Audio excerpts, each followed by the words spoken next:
She has also trained herself to sleep for as little as 20 minutes at a time, so as to avoid fatigue. Taking giant steps forward, Ellen's next adventure was the 1997 Mini Transat race. Living rough for 3 years while raising sponsorship, she bought and refitted a tiny 21-footer and raced 4,000 miles single-handedly across the Atlantic Ocean. Recognised for her feats, Ellen was honoured with the award for Yachtsman of the Year in the UK. Things were looking rosy for the talented sailor, and in the year 2000, Ellen secured sponsorship from Kingfisher for her next race. And what a race it was! The Vendée Globe non-stop round-the-world solo yacht race is known as the toughest challenge that the world's oceans have to offer. At 24 years of age and just 5 foot 2 inches tall, Ellen was just one of 2 women competing in the 20-plus strong international fleet race. But there was another race Ellen was keen to conquer, a challenge that made all others seem tiny. The Jules Verne Trophy course stands as a perfect challenge for mankind and their sailing machines. Sailors who attempt it must cross through no less than 17 different weather systems. It requires a great deal of dedication and exceptional sailing skills. Ellen and her crew, who were all men, tackled the race without a backward glance. They faced over 26,000 grueling miles of sailing, took in the tempestuous Southern Ocean in one of the most confronting races ever. Ellen's aim was to attempt to beat Frenchman Bruno Peyron's record. In May 2002, Peyron made sailing history when he sailed around the world in 64 days, 8 hours, 37 minutes and 20 seconds, the fastest circumnavigation time ever recorded. Ellen and her Kingfisher 2 crew were not alone in their record-breaking quest. French skipper Olivier de Kersorsen had already set off on his trimaran Geronimo. However, Ellen and her crew were confident that Kingfisher 2 would rise to the challenge. But after launching Kingfisher 2, things did not go as planned. The 26-year-old and her 13-man crew were forced to make an unscheduled stop after their catamaran suffered damage to her mainsail and mast. After 3 weeks at sea, Ellen and her crew were neck and neck with the present record set by the Frenchman. But during one night, she had a serious scare when her boat hit a submerged object at full speed. Although the damage was not as serious as first feared, it still concerned the skipper. Despite the worries, Ellen's fighting spirit kept them going. Kingfisher 2's position put them 31 hours and 26 minutes behind the pace set by Orange, the craft that Frenchman Bruno Peyron sailed to set the current record. With time running out, Ellen battled on, but she soon realised it was no use going on. With the Kingfisher 2 dismasted and a substitute using the catamaran's boom erected, progress was too slow. She sailed into Fremantle in Western Australia almost a fortnight after losing the mast. Of the dozen attempts that have been made on the Jules Verne record, 8 have ended in failure, so the skipper always knew the odds were against her. Ellen had rarely slept or left the navigation station during the 24 days at sea, and when gloom could have swamped the crew after the failure, the opposite occurred, with plenty of high spirits. Ellen had never previously skippered a boat as big as the giant catamaran, nor led such a large and experienced crew. Even though the journey ended in disappointment, it wasn't long before Ellen was planning her next adventure. But first there was some well-earned R&R in store for the tiny sailor with the big heart.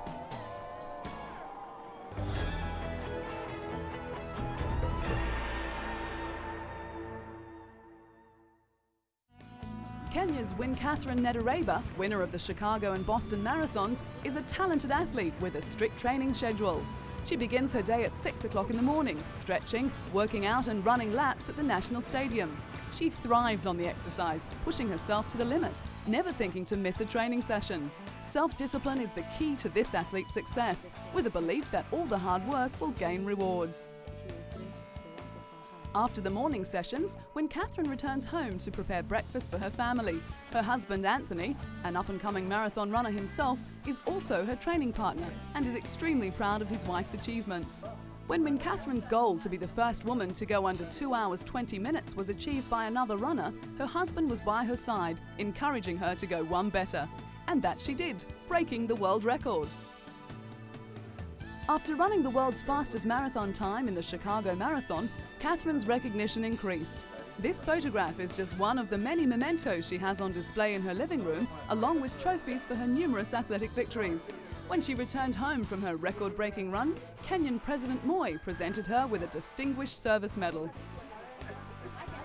When Catherine isn't running, she works in administration at the men's prison in Nairobi West. She is in charge of the staff, organising filing and dispatching messages.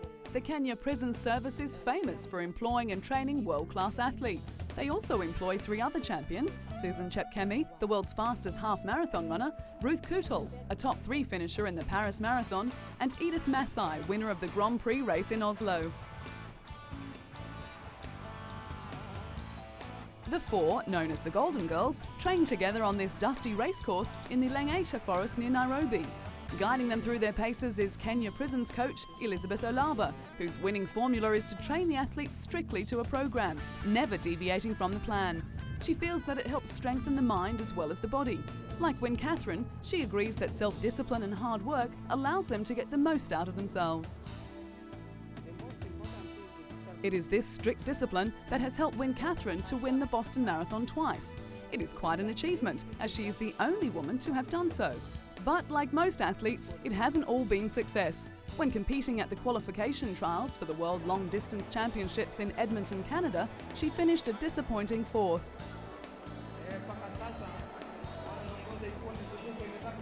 Despite that setback, Catherine's spirits have remained high. She has set her sights on the bigger picture, the 2004 Athens Olympic Games. Catherine is an incredibly strong athlete who takes charge of her life and often urges other women to do the same. She doesn't sit back and hope that things will be done for her. Instead, she tackles life head-on. She takes the initiative to dominate the world of athletics, just as her Kenyan male counterparts have done previously. And she has succeeded.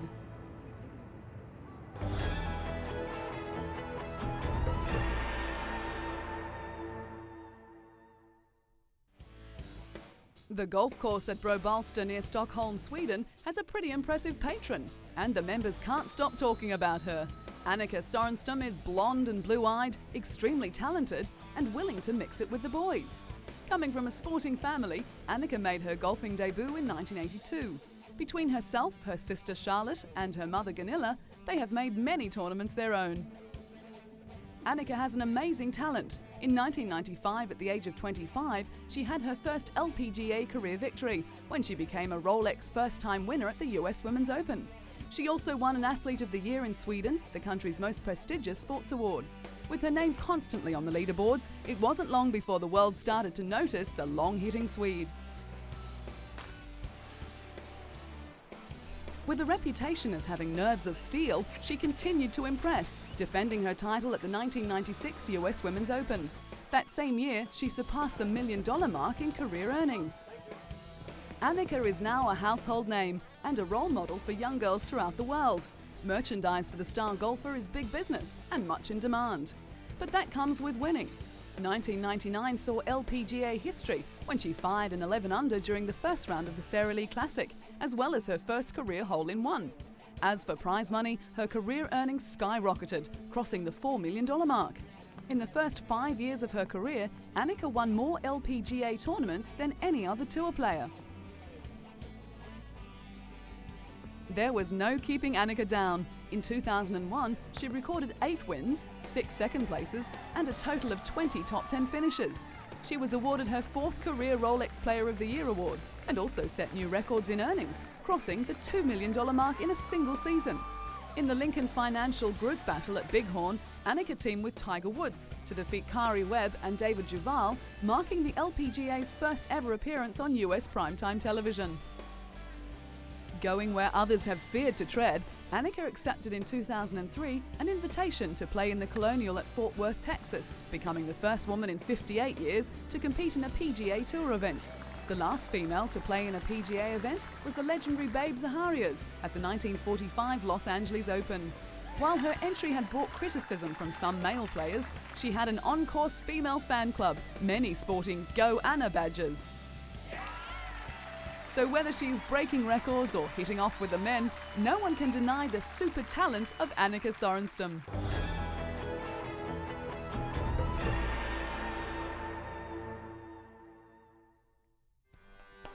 Smart, tough and talented British athlete Paula Radcliffe has plenty going for her. She is articulate and outspoken and just happens to be a damn good runner, making her the queen of British track and field. With a first-class honours degree in European studies and fluency in French and German, Paula is both smart in her lobbying techniques and brave enough to take on the might of athletics officialdom. Not scared to make her views known, Paula came to international prominence when she sat in the stands at the Edmonton World Championships, holding up a sign saying EPO cheats out. She was protesting over the inclusion of an athlete who had escaped a 2-year ban for testing positive to a banned drug. The talented runner has also inherited some handy genes, as she is the great niece of Charlotte Radcliffe, a 1920 Olympic silver medalist in swimming, and the daughter of marathon runner Peter Radcliffe. With ambitions in sport politics, particularly in furthering the cause of women in sport, an International Olympic Committee membership is not out of the question. Known as having the style of a nodding donkey, Paula looks like she is in pain, and probably is. Her eyes roll back and her head jerks as she appears to fight for breath, but looks can be deceiving. Paula, Britain's World Women's Marathon record holder, is as tough as they come. The winner of a BBC Sports Personality of the Year, Paula is inundated with offers to run in marathons, but the London Marathon is her pet favourite. She claims the internationally acclaimed event is the most important competition on her calendar. After winning and smashing the women's record in 2002 in London, she went on to become the fastest female marathon runner of all time in Chicago, finishing more than 2 minutes under world record time. With long-distance Olympic gold medals in her sights, Paula is keeping fit and healthy. But things could have been worse when she was lucky to escape serious injury when a little girl on a bicycle ran into the world champion while she was on a training run in New Mexico. Despite grazing her knees and back, Paula's rigorous training regime continued. While the London Marathon is a prestigious title, attracting the world's best athletes, thousands of amateurs also take part, many raising money for charities on the way. And Paula gets in and does her bit too, raising awareness and cash for charities, helping the homeless and asthma sufferers. She says marathon running is a fun way for everyone to achieve a physical and mental goal.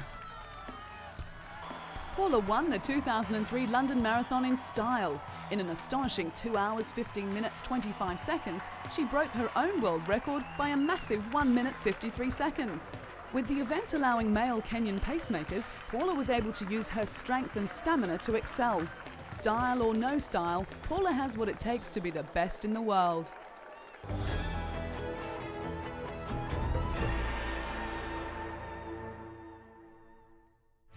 Cathy Freeman won the hearts of a nation when she won gold at the 2000 Sydney Olympics. With the pressure of her country's expectations felt, the girl from a small town in Australia ran her heart out and realised a lifelong dream. Last night, big night, amazing. One of the happiest moments of my life, actually, because my family was so happy. My husband was in tears, my mother, my brothers, my nephew. Who were there in the stadium, and I kind of sensed that I made a lot of people happy, so that made me feel really good. It had always been a goal for Cathy Freeman to run in an Olympic Games, and in 1996 she realised that dream, becoming the first Aboriginal athlete to represent Australia. At the Atlanta Games, she became the 6th fastest woman ever over 400 metres, running a Commonwealth record and winning the silver medal behind Marie-José Pérez in arguably the greatest one-lap race of all time. But it was many years ago when Cathy first discovered her love of running, competing in her first race at the tender age of 6. In her youth, she would run 12 laps barefoot around a grassy track on a regular basis. Her mother would encourage her to write out, "I am the world's greatest athlete," an affirmation which was to ring true some years later. When she was 13, she told her school guidance counsellor that her vocational plan was to win Olympic gold, a plan that was to see fruition down the track. When Cathy turned 16, she was selected to run at the Commonwealth Games, winning a gold medal as part of the 4x100 metre relay team. That win only fueled the desire to strive harder towards the ultimate goal, the elusive gold medal in an Olympic Games. When the 2000 Sydney Olympic Games finally came around, Cathy was ready to realise that goal. At the opening ceremony, Cathy was the star attraction, lighting the flame in spectacular circumstances. And what followed was everything she had ever dreamed of. With over 100,000 people chanting her name and running in a specially designed one-piece suit, Kathy flew home to win gold in the 400 metres final. The most famous Indigenous face in Australia and well-loved on and off the track, Kathy made the Sydney Olympics her own. Kathy also shined outside of athletics, receiving an honorary doctorate from the University of Ballarat. Kathy, draped in academic garb, looked a bit uncomfortable away from her familiar surroundings, but was proud of her success. She was presented with a doctorate from the university during the ceremony, with officials praising Kathy's determination and willingness to tackle challenges and her remarkable achievements. Kathy has given plenty back to the community, especially programs involving Indigenous children. Along with other sporting stars like Australian swimmer Dawn Fraser and former US Olympic hurdles champion Ed Moses, Kathy has given the children a goal in life. She knew that if the programs had been around when she was younger, it would have helped to define her direction in life earlier, and her vision would have been so much clearer. Kathy, who was extremely proud of her heritage, ran her victory lap at the Commonwealth Games with the Aboriginal flag, before taking the Australian flag as well. Even though it ignited much discussion, she raised awareness regarding Aboriginal and race relations. And it was those actions that made Kathy a role model for young and old, having been awarded the title of Young Australian of the Year and the following year Aboriginal Athlete of the Year. It had been many years since Australia had their very own track star, and after Sydney, they had found their new hero in Kathy Freeman. A down-to-earth person and a fierce competitor, Kathy has been a genuine star.